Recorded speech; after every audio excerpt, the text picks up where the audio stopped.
Well, today, voters in Israel are heading back to the polls for the country's fifth election in less than 4 years. Current Prime Minister Yair Lapid's centrist bloc is up against former Prime Minister Benjamin Netanyahu's right-wing bloc. Netanyahu was ousted in 2021 after 12 years in power, and he is currently on trial for corruption.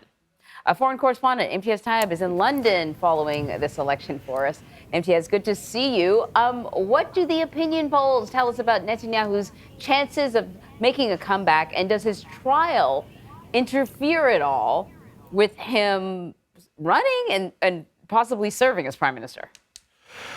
Hey guys, good to talk to you too. Yes, here we are again talking about an Israeli election. I think I've talked to you over the last 3.5 years about every one of those elections over the past 3.5 years, and here we are at our fifth. And, you know, I've been covering Benjamin Netanyahu since 2014, who was well into his political career then. You know, he's Israel's longest serving leader, has been in power for 15 of the past 26 years, but now finds himself in opposition. But, you know, he's this really masterful communicator when it comes to Israelis and has this bedrock of support.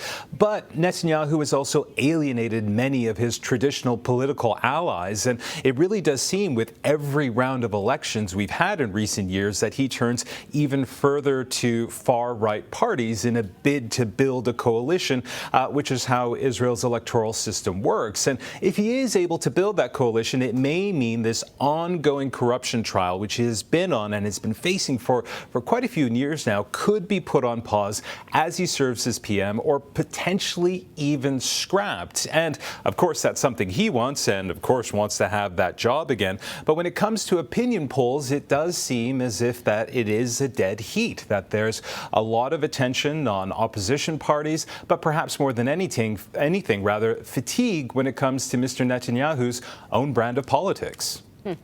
So if Netanyahu were to become prime minister again, what would his government look like? What are the major concerns?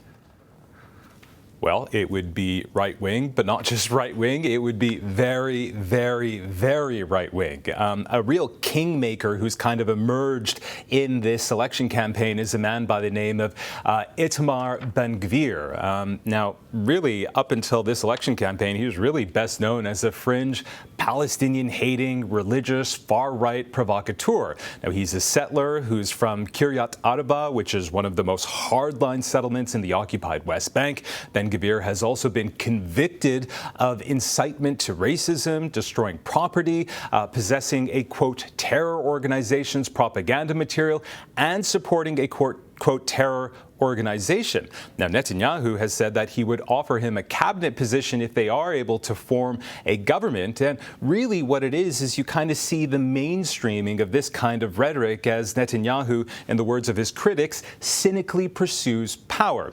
Now, I do need to say that no party is expected to win an outright majority at the end when polls close today. It would be very unlikely for that to happen. And so it could take days or even up to 4 weeks for a new government to be formed. But you'd imagine that there's going to be an awful lot of horse trading going on for that. Yeah, I bet. Imtiaz, as always, we appreciate it, my friend. Thank you.